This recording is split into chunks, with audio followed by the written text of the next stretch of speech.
Olá, olá, boa tarde a todos e todas. Me escutam bem, gente? Essas coisas de internet é bom a gente sempre conferir. Tá tudo bem, professora? Beleza. Então, olha só, no nome das professoras Malu e Chantal, eu quero agradecer a todo o pessoal que está envolvido na organização desse evento, agradecer pelo convite. É um orgulho, é uma honra estar nesse evento e ao lado dos demais colegas acadêmicos indígenas, inclusive saúdo os meus colegas da mesa de hoje. Espero que a professora Elisa consiga entrar, é importante a fala dela, a participação dela nessa mesa, e saúdo os colegas, o Casé Angatu e o Tonico Benítez.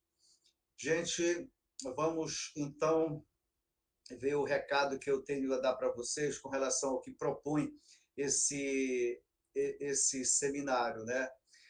A organização me passou algumas questões para direcionar a minha fala, e para eu não ser muito ficar falando e fugir do objetivo, eu vou didaticamente, inclusive, seguir algumas dessas perguntas. A primeira dessas perguntas é: por que você decidiu fazer universidade? Passar pela universidade fez diferença na sua vida? Aí eu vou contar a história mesmo aqui, né? Pois bem, eu estudava teologia e filosofia no Instituto de Pastoral Regional, IPAR, em Belém do Pará, no final da década de 80. Naquele tempo, muitos seminários da Igreja Católica estavam seguindo a chamada teologia da libertação, uma corrente da teologia que dava muita ênfase à sociologia, à ciência política. Foi ali que eu tomei contato com conceitos como classe, opressão, consciência de classe, revolução e outros. E foi ali, naquele contexto do final dos anos 80, as gerações mais novas não têm ideia, mas a gente estava saindo da ditadura, havia toda uma mobilização dos movimentos sociais, havia muito sonho, muita expectativa de que a gente pudesse transformar o Brasil numa sociedade diferente, mais igualitária, mais inclusiva, mais participativa. Partidos de oposição que hoje já fazem parte do estabelecimento, como o PT, por exemplo, havia surgido naquela década de 80. Então, o PT não tinha passado pela experiência de ser governo, não havia passado por todas as críticas, inclusive, que o partido sofre hoje. Então, havia muito mais sonho do que frustração. Havia muito mais expectativa e a revolução era uma coisa possível na nossa mentalidade, de nós, estudantes daquele tempo. Foi então que eu decidi que eu queria estudar sociologia, porque a sociologia para mim ela soava como uma coisa crítica, crítica ao sistema e que nos oferecia elementos para pensar e para transformar a sociedade. Foi por isso que eu quis entrar para a sociologia. Como eu falei, o desejo de criar uma sociedade igualitária era algo palpável para nós, não era como uma utopia muito distante, era algo muito possível mesmo. O pessoal que tem aí seus 45, 50 anos deve estar entendendo do que eu estou falando, né? Já que hoje o contexto é bem diferente. Então, eu fiz o vestibular e eu passei para Ciências Sociais na Universidade Federal do Pará, no campus de Belém do Pará. E, de fato, eu descobri uma nova perspectiva de ver a sociedade, novos conceitos, autores, e eu continuo apaixonado pela sociologia. Eu me transferi para o UFRJ, no IFIX, no centro do Rio, onde eu continuei o mesmo curso de Ciências Sociais.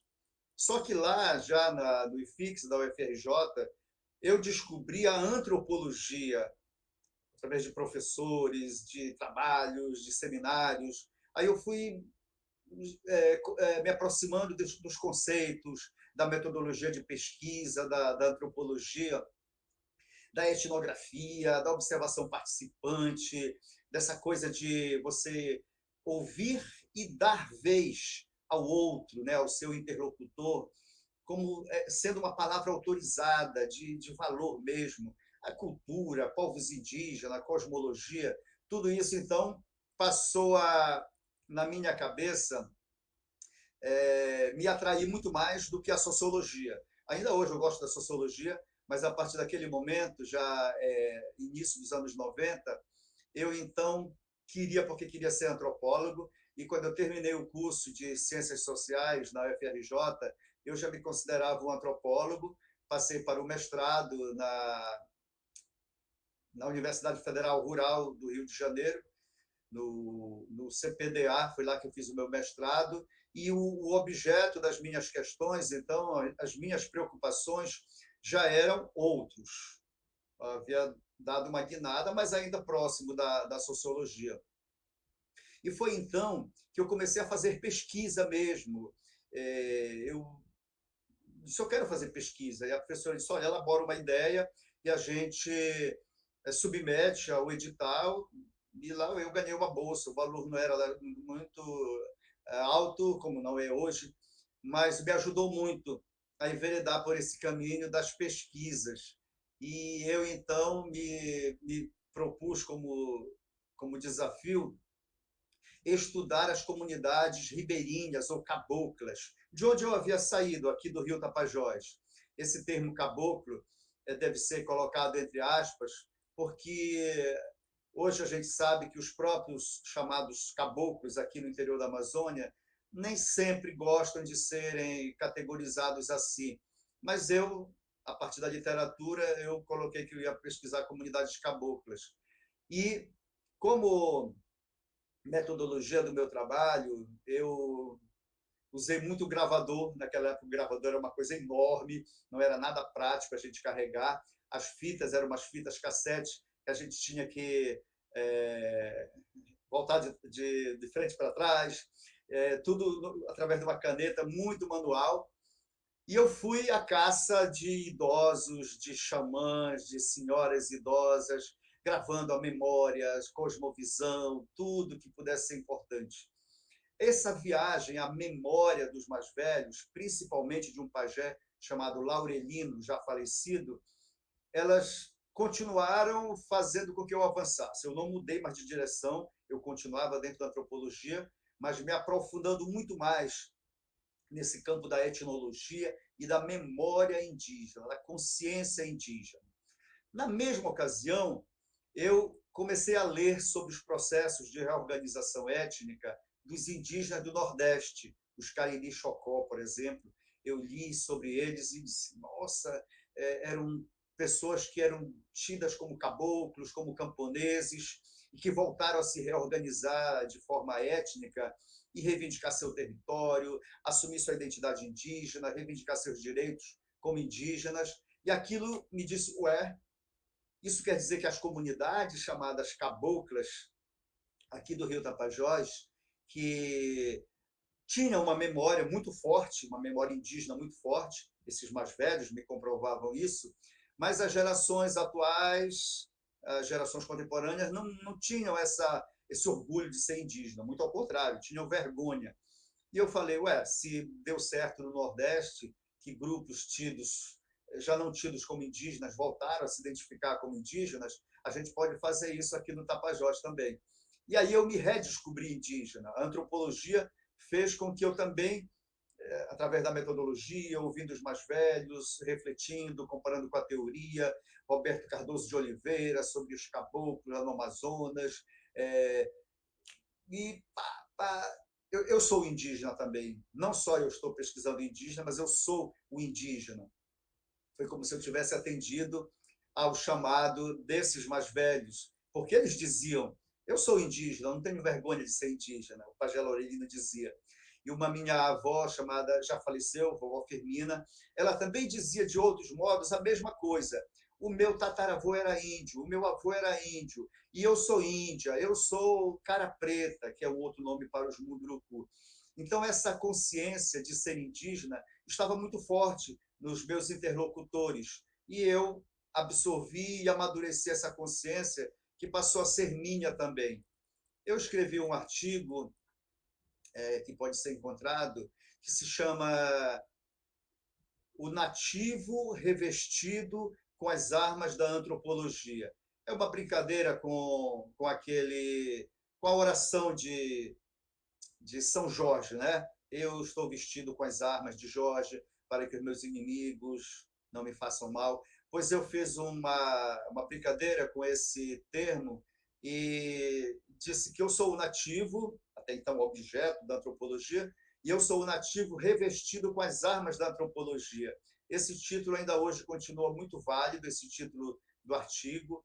É assim que eu me vejo, e eu continuo fazendo da antropologia uma arma tanto política, de militância, quanto uma arma acadêmica mesmo, científica. Eu produzo, eu tenho artigos, livros, coordeno pesquisas, coordeno projeto de extensão, desenvolvi atividades como diretor de ações afirmativas na Universidade Federal do Oeste do Pará, graças a esse meu trabalho de pesquisa, de acompanhamento dos indígenas. E então, nesse sentido, a universidade foi muito importante para mim, né? Uma outra pergunta para direcionar a minha fala: como você fez para mediar o encontro entre os conhecimentos indígenas e os conhecimentos acadêmicos? Eu não vejo contradição e nem dificuldades no campo da antropologia em conectar, em fazer dialogar os conhecimentos tradicionais, as crenças indígenas, por exemplo, do xamanismo. Eu acredito, apesar de ser católico, de ser frade franciscano, eu acredito na sabedoria dos pajés e eu me guio pelo conhecimento, pela sabedoria dos pajés. E eu não acho que isso tem contradição, mas porque a antropologia, que é a minha área de atuação, ela é uma disciplina muito voltada para o saber, para o ponto de vista do outro. Então, não é algo estranho, por mais que seja estranho ao senso comum, os modos de ser do indígena, dos povos indígenas. Para a antropologia, é o que a gente procura. Nós somos preparados, treinados para não ter preconceito, para acolher, para interpretar, para compreender esse mundo do outro. Todas as teorias dos antropólogos, elas nos direcionam para essa experiência, né? E é isso que eu vivo. Com o apoio da metodologia e das teorias da antropologia, eu faço pesquisa, como eu falei, escrevo livros e eu pesquiso muito relatos dos moradores indígenas aqui da região, onde eles falam sobre seus mitos, suas crenças, seus rituais, e é o que também para mim tem valor de vivência. Eu não estou pesquisando outras crenças, outro mundo, né? Para quem lê os artigos, as obras, é algo do outro, mas para mim eu sou o outro, né? Eu sou o nativo, eu faço parte do grupo dos nativos que eu ajudo a dar visibilidade, pesquisando, né? Qual foi a contribuição da... antes de eu entrar nesse ponto, eu queria contar um rápido relato de que, como eu não vejo contradição entre os conhecimentos indígenas e conhecimentos acadêmicos, científicos, porque se eu falo que a antropologia tem essa certa facilidade para a convivência com o outro, o mesmo pode não ocorrer no campo do direito, das engenharias, da própria medicina. Imagino que não é tão pacífico assim na medicina a valorização dos conhecimentos xamânicos. Pois bem, aconteceu há alguns anos aqui na região que um médico santareno que morava em São Paulo, ele voltou para cá, para a região, para passar férias, trouxe um grupo de amigos de São Paulo, fretaram um barco e saíram para viajar pelo Rio Amazonas, nas proximidades da cidade de Óbidos, mais ou menos. E ele deu uma flechada no meio do Rio Amazonas. Flechada quer dizer cair de cabeça, né? Tchum! Ele mergulhou no Rio Amazonas e desse mergulho ele nunca mais voltou. Os parentes procuraram, fizeram buscas e ele nunca foi encontrado. Aí lá pelo terceiro dia, um ribeirinho que estava ali próximo falou para um médico, Dr. Eric Jennings, aqui de Santarém, sobrinho do homem que tinha desaparecido até então, dizendo: doutor, eu sei que vocês não acreditam nisso, mas se o senhor quiser, a gente pega a camisa do doutor que tinha desaparecido e leva para um senhor aqui perto, ele benze, ele faz umas rezas, e ele pode dizer para onde que o doutor foi.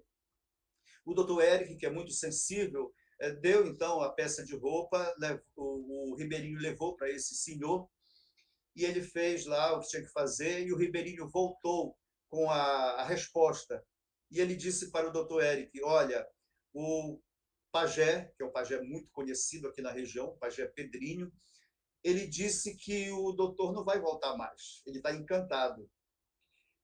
E para vocês descobrirem aonde é que ele desapareceu, aonde é que ele se encantou, ele pediu que a gente fizesse o seguinte: pegue uma cuia, coloque uma vela no meio, solte essa cuia com a vela, estarina em cima do rio, e a cuia vai correr com a vela dentro, e a correnteza do rio Amazonas é muito forte, muito veloz, o rio, e onde essa cuia parar, apesar da correnteza, é lá embaixo que o doutor se encantou.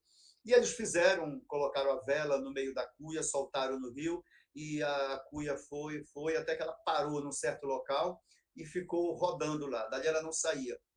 Com a ajuda de pescadores, eles fizeram buscas no fundo do rio com anzóis poderosos, vários anzóis, e eles conseguiram capturar no fundo do rio, naquela região ali, um peixe chamado piracatinga, que é um peixe que se alimenta de cadáveres.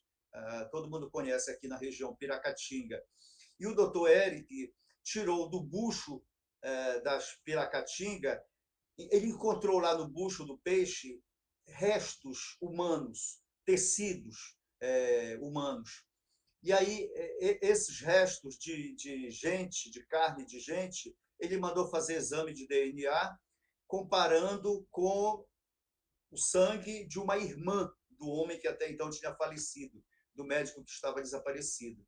E dias depois chegaram os resultados desse exame de DNA, comprovando que, de fato, aqueles restos mortais encontrados no bucho dos peixes piracatinga tinha 99,9% de chance de ser o sangue, era semelhante, né, o sangue da irmã do desaparecido. Ou seja, aqueles peixes estavam comendo lá no fundo do rio o corpo do médico falecido.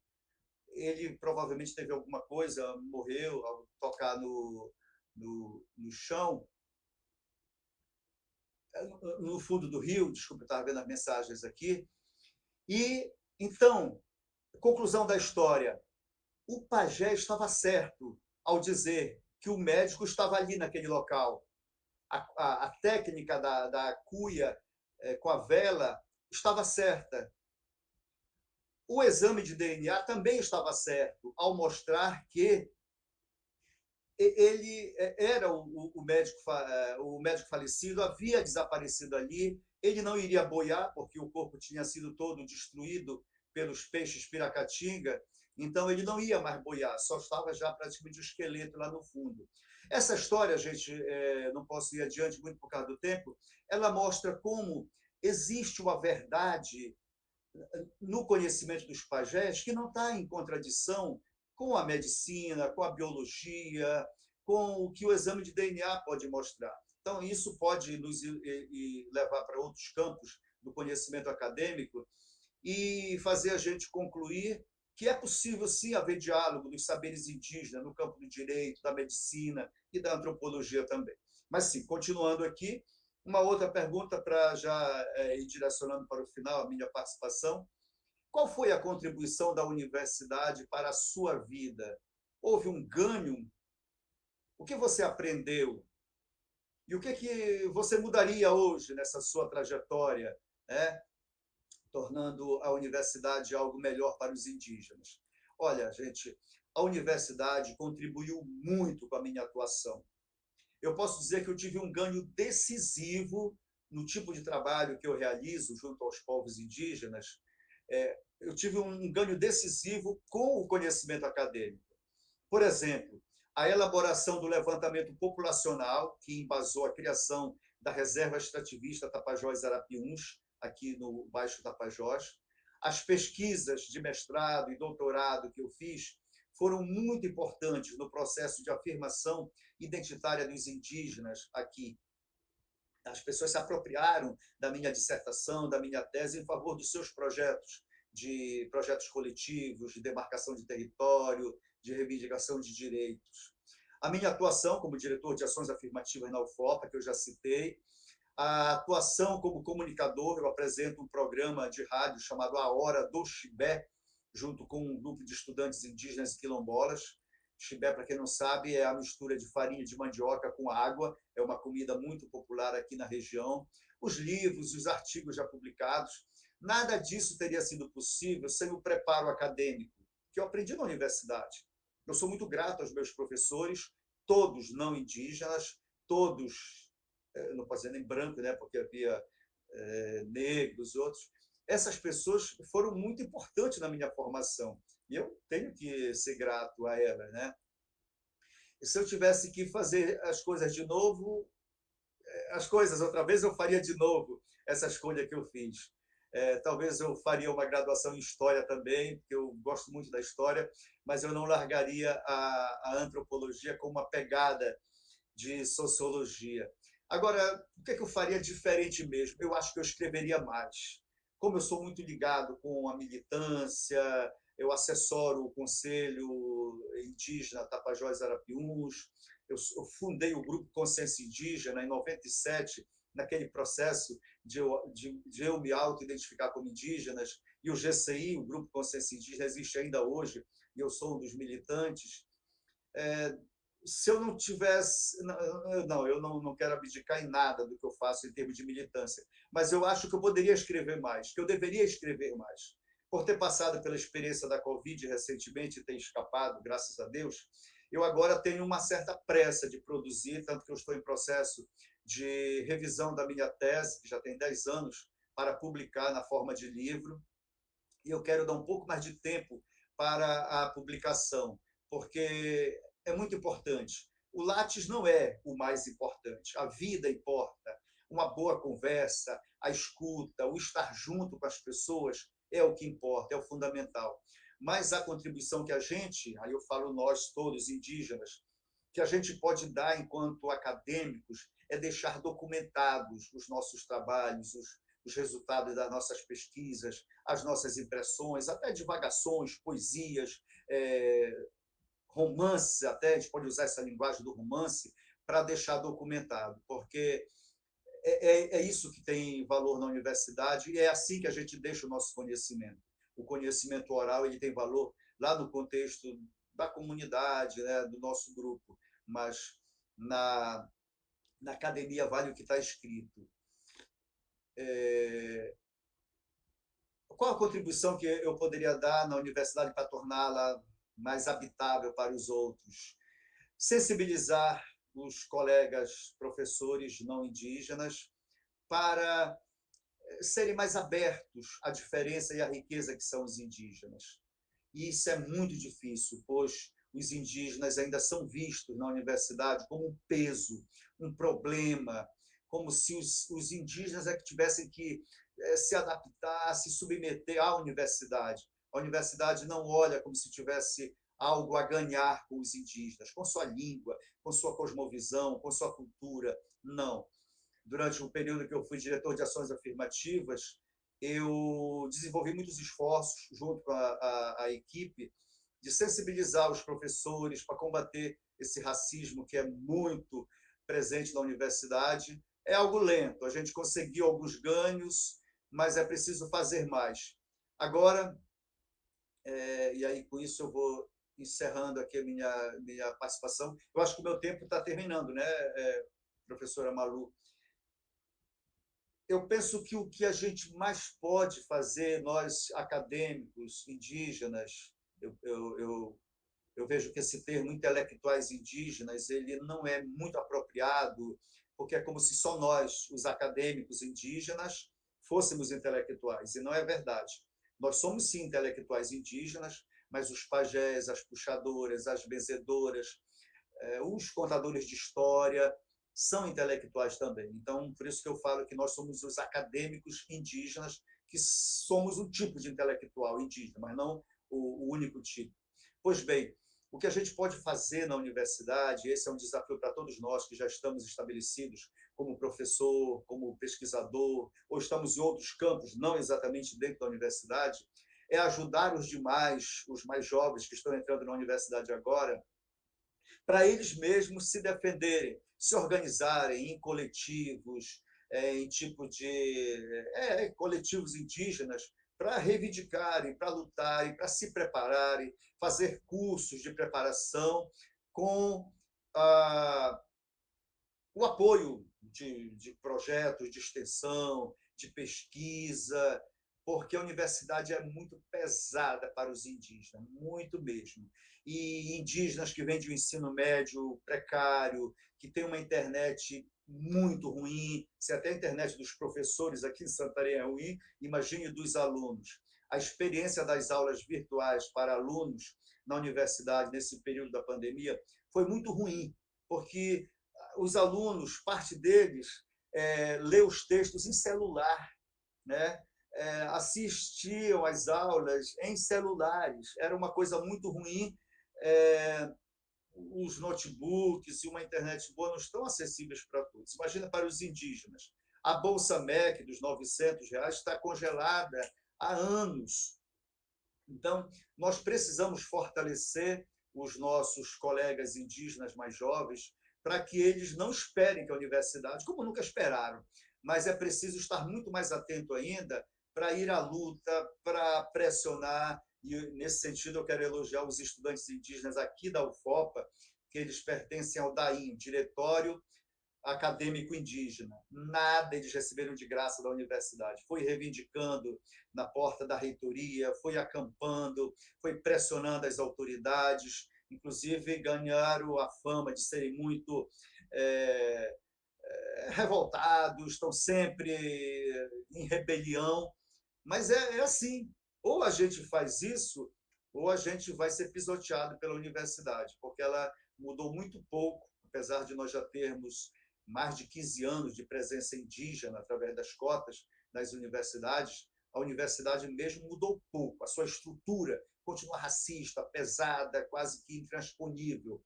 Quem tem que mudar a universidade somos nós. Claro que com o apoio dos colegas, aliados, indígenas ou não indígenas, seminários como esse, por exemplo, são fundamentais para aumentar essa visibilidade da voz indígena no mundo acadêmico. Como eu não quero passar muito tempo, que eu espero que eu não tenha passado tanto, eu agradeço imensamente essa oportunidade de estar aqui com vocês. Professora Malu, como é que foi? Eu falei demais?